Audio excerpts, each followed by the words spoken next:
Maintenant, je vous propose de répondre, comme on vous l'avez proposé tout à l'heure, aux questions que vous nous proposez actuellement sur le chat.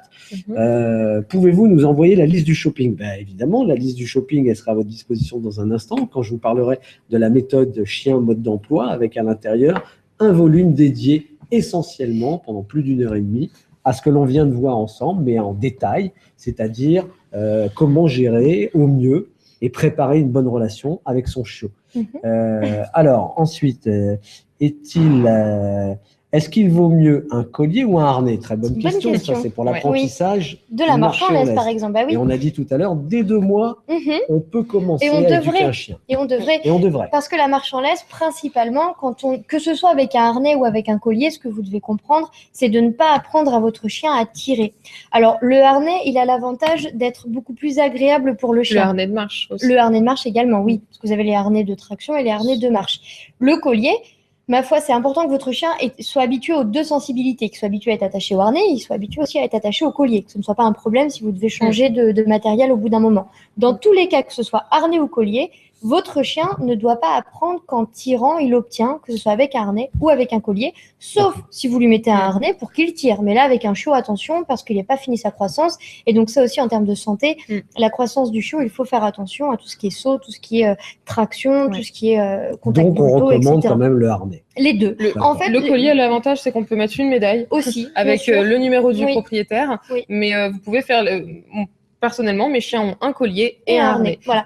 L'avantage des deux, c'est que vous pourrez utiliser ou l'un ou l'autre sans que ça pose de problème à votre chiot, parce qu'il aura été habitué petit de façon agréable. Après, en termes d'éducation, chaque chien va répondre plus ou moins au harnais ou au collier. Ça va dépendre de votre chien et puis de ce que vous allez lui apprendre. Et attention, surtout pas de collier étrangleur. Là, on parle bien de collier plat, surtout. Oui, collier plat et large. Toujours dans notre webinaire Chiot mode d'emploi, dans la partie questions-réponses, nous avons Nancy qui nous dit « Nous avons adopté notre chiot il y a 20 jours, il a déjà 5 mois et demi. Est-ce trop tard ?» Tout à l'heure, on disait pas avant 8 semaines, et après dans l'autre sens. Vous pouvez l'adopter plus tard, c'est pas un problème. La seule chose qui va être possiblement problématique, c'est ce qu'il aura vécu dans la première partie. C'est-à-dire que entre 2 et 3 mois, tout ce que le chiot vit, il l'enregistre et c'est sa base de données et ça, c'est à vie. Ça veut dire que si entre 2 et 3 mois, votre chiot, il a connu que le chenil, que l'élevage ou qu'un endroit peu stimulant, le risque, c'est qu'il soit craintif sur des endroits plus stimulants. Donc, tout dépend de votre chiot et de ce qu'il a vécu avant que vous l'adoptiez, c'est-à-dire soit il n'a pas vécu d'expérience, soit il a peut-être vécu de mauvaises expériences aussi, donc attention à ça. Et dans ce cas, il faut bien entendu adapter votre éducation à son vécu. Mais vous pouvez adopter un chien plus tard. En SPA, on adopte des chiens qui sont des fois beaucoup plus âgés, et ça passe. Mais attention, la phase de développement entre 2 et 3 mois, c'est là qu'il faut regarder ce que ce chiot de 5 mois a vécu ou pas. Vous aurez peut-être un petit peu plus de travail. Voilà. Françoise qui nous dit « Comment faire quand le chiot va vers tout le monde en balade ?» C'est plutôt sympa, c'est-à-dire qu'il n'est pas peureux. Tout à fait. Mais est-ce que ce n'est pas justement problématique? Ça peut être problématique. Effectivement, on ne va pas laisser un chiot aller voir tout le monde parce que je ne sais pas si ça va être un gros chien ou pas. Des fois, il y a des gens qui ont tout simplement peur, qui n'ont pas forcément envie qu'un chien vienne vers eux. Surtout s'ils sautent un peu sur les gens. Effectivement. Donc, je recommande l'apprentissage du tu laisses ou tout simplement l'apprentissage du rappel pour permettre aux chiens d'aller voir les gens, que ce soit des humains ou des chiens d'ailleurs, que quand vous l'avez décidé. Ça, c'est très important. Lui apprendre que c'est à vous qu'il doit faire confiance pour si oui ou non, il peut y aller. Mais de façon positive. Ça veut dire qu'il vaut mieux un chiot qui soit trop sociable, qui ait vraiment envie d'aller vers les gens, qu'un chiot qui soit craintif, donc possiblement agressif par la suite. Mais attention, le tu laisses, ça doit être appris positivement. Votre chien, il doit comprendre que laisser la prise de contact avec l'inconnu qu'il a envie d'aller voir, c'est agréable pour lui parce qu'il va avoir un réconfort de votre part, une félicitation de votre part. Donc, voilà, lui apprendre que des fois c'est oui, des fois c'est non, mais quand c'est non pour quelque chose d'agréable, pour quelque chose d'autre qui est agréable d'un point de vue canin. Ok. Si le chiot fait une bêtise avant 3 mois, faut-il le punir? Alors, même après 3 mois, ça dépend de la bêtise. On en a parlé tout à l'heure. Oui, ça dépend si vous l'avez pris sur le fait ou pas. Après, voilà, c'est un peu vague, bêtise, parce que ça peut être une malpropreté, ça peut être une destruction, mais dans tous les cas, vaut mieux régler la cause du problème plutôt que le problème en soi. Punir un chien, si c'est après coup, ça n'aura aucun impact sur le chien. On vous rappelle vraiment que le chien, il vit dans l'instant présent. Si vous le grondez parce qu'il a fait pipi ou autre chose chez vous, et que c'est, je sais pas, quand vous étiez absent, si vous le grondez quand vous rentrez à la maison, ça n'aura aucun bénéfice. absolument. Exactement. Et puis, en fait, le punir, ça n'a pas vraiment de sens parce qu'il faut déjà lui apprendre à avoir le comportement que vous voulez. Ça veut dire que si, je sais pas, votre chien fait une bêtise de votre point de vue, c'est pas forcément une bêtise de son point de vue de chien. Lui, il est peut-être juste en train d'avoir une attitude de chien parce qu'il n'a pas appris à avoir une autre attitude. C'est-à-dire que vous ne lui avez pas appris à avoir l'attitude qu'il faut.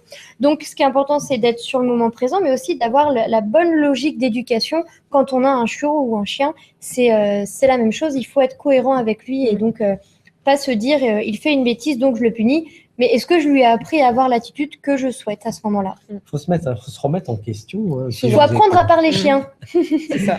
Allez, quelques dernières questions. Yann qui nous dit que pensez-vous des parcs pour chiots? C'est Qu'est-ce bien. que c'est d'abord? Alors, ça peut être l'école des chiots, ça peut être les parcs qui sont pas forcément gérés par une école des chiots, mais qui peuvent être juste Des parcs qui sont dédiés, dédiés à la promenade des chiens, souvent en liberté. Ça, c'est très bien parce que votre chiot, il a besoin de voir d'autres chiens pour renforcer l'apprentissage qu'il a du langage canin et jouer avec ses copains. C'est très essentiel, c'est vraiment important. Par contre, il faut faire attention à ce que ces endroits soient bien gérés. Ce qui est important, c'est que votre chiot, quand il va dans un parc à chiots ou un parc à chiens ou l'école des chiots, ou peu importe, il vive une bonne expérience et une bonne aventure. Et ça, comment on peut le vérifier? Alors, c'est être là déjà, ne déjà, pas il faut laisser. être C'est ça, là. c'est-à-dire Bien sûr. qu'on va pas laisser notre chiot, on va pas le détacher et puis regarder les bras croisés, voir comment ça se passe On avec peut les autres chiens. intervenir.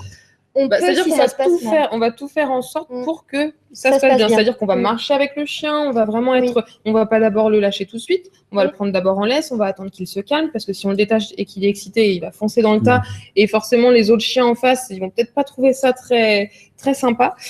Lui, ce sera peut-être pour du jeu, mais en face, ils vont voir un chiot arriver à toute vitesse, ça peut être agressant un peu. Enfin, Oui, ouais. voilà. Donc, on va d'abord calmer le chien, on va lui permettre vraiment de travailler la gestion en fait de sa frustration. C'est-à-dire que on le frustre un peu, c'est-à-dire qu'on le recentre sur soi, on le calme. Quand il est calmé, là, il peut aller jouer avec les autres chiens. N'hésitez pas à vous aider de friandises pour ça Bien d'ailleurs. sûr. Après, ce qui est important, c'est que les chiens avec lesquels on va lâcher notre chiot doivent être correctement socialisés. Si ce n'est pas le cas, votre chien vivra forcément une mauvaise expérience.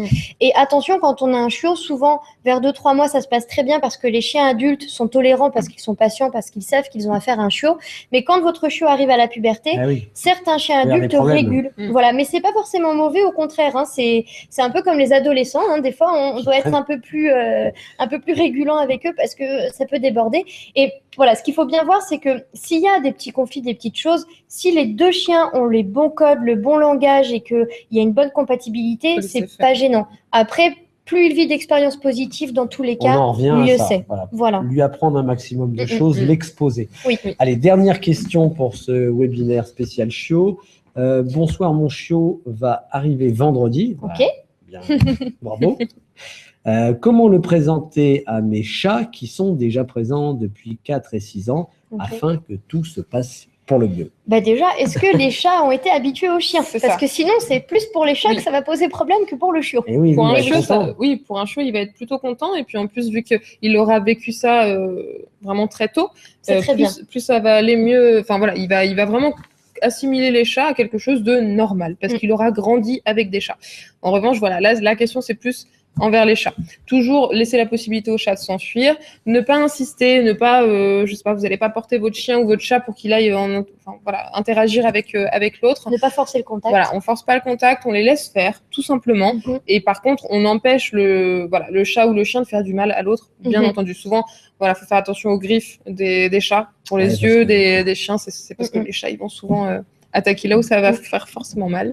Voilà. Donc voilà, faire attention. Il faut un peu de patience. En fait. Voilà. Et puis laisser au chat la possibilité de s'enfuir, de se mettre en hauteur, de monter à l'étage et de redescendre quand il aura décidé. Lui, il va voir que c'est un bébé, il va comprendre. Disons que le chat, il est territorial aussi, donc il va pas forcément accepter au départ cette nouvelle chose qui arrive à la maison. Mais avec du temps, oui, c'est tout à fait possible. Oui, tout à fait. En tout cas, il faut voir le comportement des chats qui sont un petit peu âgés, mais c'est possible. Il faut pour le chiot, en tout cas, il n'y a pas de souci. Ouais. Et au contraire, moi, j'ai réussi. J'avais 2 chats et mon petit chiot est arrivé. Ça a pris un peu de temps. Au début, ils ont fait la tête. Voilà, et puis rapidement, ils sont venus montrer que c'était, comme tu disais, souvent le chat va avoir un petit peu plus de. Et puis gentiment, ils sont devenus, ils ont un territoire tous ensemble. Je suis très content, ça se passe bien. J'avais dit dernière, mais j'en ai une autre qu'on n'a pas abordée qui me semble important. Que pensez-vous, la question de Solène, des cages? Alors, est-ce que c'est une prison ou est-ce que c'est une chambre un petit peu moderne et spéciale pour pour Tout le chien. dépend comment vous lui avez appris. Si vous avez appris à votre chien que la cage, quand il est dedans, il y est pendant des heures et c'est pas agréable et c'est négatif, évidemment, la cage, c'est pas une bonne option. Maintenant, la cage habituée positivement à l'aide de friandises avec des séances courtes et qui débouche sur quelque chose d'agréable, pourquoi pas même, je dirais même oui. Parce que la cage a plusieurs avantages. Déjà, en voiture, si votre chien a une cage à la maison, que vous la mettez dans la voiture, c'est un rappel sécuritaire pour votre chien. Quand vous avez plusieurs chiens, quand ils sont dans des cages qui sont ouvertes, ils n'ont qu'une entrée à surveiller, ça les sécurise, ça leur fait du bien. Pareil s'il y a des enfants. Et la caisse de transport peut être en fait son panier, sa place, quand elle est ouverte et que le chien peut y rentrer quand il veut. Si vous voulez laisser votre chien dans la cage pour X ou Y raison, pourquoi pas à condition que ce soit bien proposé et pas trop longtemps, évidemment. Mais la caisse, c'est une très bonne option si c'est bien fait. C'est vrai qu'au début, on a une perception un peu négative. Hein. Moi, je me souviens que je me suis dit, t'es quand même pas le mettre en prison. Et au final, je me suis aperçu qu'en laissant la porte ouverte, eh bien, il y allait spontanément et tout seul. Le chien va se sentir vraiment en sécurité dans sa cage parce qu'elle est fermée, parce qu'il a, voilà, il se sent, c'est sa place, il sait qu'on va pas le déranger à cet endroit-là. Et alors, ce qui s'était passé d'assez extraordinaire, c'est qu'il y avait 2 chats à la maison. Il y en a un qui est allé dans sa cage pour montrer que c'était lui le patron quand même. Et qu'une fois, il trouvait le chiot et le chat. Excellent. Et un autre sur la cage où on l'avait mis. Donc c'était, on s'est dit, c'est formidable. Il y a quand même quelque chose qui se passe qu'on n'a pas vérifié, mais en tout cas, on était très contents. Voilà. Et ben écoutez, j'espère que vous avez pu apprendre beaucoup de choses avec nos 2 experts, Chloé et Clémentine. Sachez que nous avons, grâce à ces jeunes talents pleins d'enthousiasme et d'amour pour les animaux, réussi à comprendre que la méthode que nous avons élaborée ensemble, elle est unique. Pourquoi? Parce qu'elle est en vidéo, 100% vidéo. C'est plus de 7 heures de contenu qui vous permettent de retrouver nos experts, qui vous expliquent les cas concrets. Et là, on parle du chiot avec toute l'histoire qu'on a déroulée. Donc, grâce à toutes les solutions que l'on apporte, tous les problèmes que vous rencontrez au quotidien doivent être résolus. Et imaginez-vous avec ces 2 personnes en vidéo, que ce soit sur votre tablette, sur votre ordinateur ou votre téléphone en balade, en train d'écouter leurs conseils, de refaire les exercices, hein, parce que ça, c'est très important. La méthode, l'exercice, on fait, on refait, c'est comme les enfants, il faut le faire combien de fois? Il faut répéter. Et ben, il faut le répéter jusqu'à ce que ce soit bien validé. Et l'apprentissage, c'est de la répétition avant tout. Ce qu'il faut bien comprendre, c'est que si vous mettez les choses en place avec un chiot, vous vous garantissez une vie harmonieuse tout au long de sa vie. Et ça, c'est vraiment essentiel. Donc, éduquer un chiot vous permet, en plus de l'éduquer, mais surtout de bien vivre avec lui, de pouvoir l'amener partout. Et de préparer l'avenir. Bien sûr, et positivement. Moi, j'ai une chienne que j'ai bien sûr éduquée, mais c'est un plaisir de pouvoir me promener avec, de pouvoir la détacher, de l'amener en ville, de partir en vacances si j'ai envie. Et ça, c'est parce que vraiment, on a pris le temps au départ de faire les choses correctement et de ne pas lâcher, de refaire et d'être dans le positif et l'agréable pour le chien. Et ça, c'est vraiment essentiel. Et pour avoir toute cette technique, ces techniques, tous ces exercices, je vous conseille donc d'aller regarder maintenant Chien mode d'emploi, la page de présentation qui vous explique d'abord par l'image, parce que c'est une méthode 100% vidéo qui n'existait pas, professionnelle, en qualité HD. À l'intérieur de cette démonstration, vous verrez des extraits pour voir exactement comment ça se passe. Et ça vous permettra de vous projeter dans ce qui pourra être demain votre quotidien, quand on voit le nombre de questions qui vous arrivent spontanément sur tous les sujets qu'on a traités et qu'on développe dans notre méthode vidéo. Je peux dire que vous allez, si vous y mettez un peu du vôtre, hein, attention, hein, c'est pas comme on l'a dit une seule fois. Il faut faire, refaire, comme avec les enfants, l'étape de multiplication, les exercices pour trouver des solutions concrètes et trouver un bon équilibre, une vie sympa avec son compagnon, parce que le chien, c'est quand même le meilleur ami de l'homme. Et oui. Et quand on se projette sur l'acquisition d'un chiot, on se dit, ça va être chouette. Mais faut pas que ça devienne, toujours. Faut pas que ça devienne, le chien ne doit pas devenir une contrainte, surtout. Et donc, c'est un travail à faire dès que le chien arrive. Voilà. Donc, on a un outil, une boîte à outils, un gros sac plein d'outils qui s'appelle une méthode chien mode d'emploi, parce que vous avez évidemment, comme on l'a vu, la partie chiot, vous allez accueillir les listes, les conseils, les assurances à prendre, les choses avec les enfants. Attention, et puis surtout, le chien reste chiot très peu de temps, on l'a dit, et il devient chien. Et plus on commence tôt l'éducation, plus on a de chances d'avoir un chien équilibré qui corresponde à ce qu'on se fait d'image d'un chien, c'est-à-dire se balader, de ne pas avoir un chien qui tire en laisse, qui ne mord pas, qui ne saute pas sur les gens. Un chien parfait. Moi, j'en ai un grâce à vous, hein, Eh ben les voilà. Ginkgo, que vous verrez dans cette méthode, à Oui. participer. Et j'avoue que grâce à tous ces exercices et ces conseils, c'est un chien formidable et que tout le monde me le souligne au quotidien. Quelle belle éducation. Donc, je dis merci. Puis c'est Merci des à vous choses, voilà. aussi. Merci De Chloé. rien. Merci Merci. Clémentine pour votre temps, votre gentillesse et votre sourire. Et merci à vous de nous avoir suivis. Je vous invite donc maintenant à aller vous projeter dans ce que peut être un chien formidable avec un peu de technique. Ça s'appelle Chien mode d'emploi en vidéo. Et je vous dis à bientôt. Salut. Au revoir.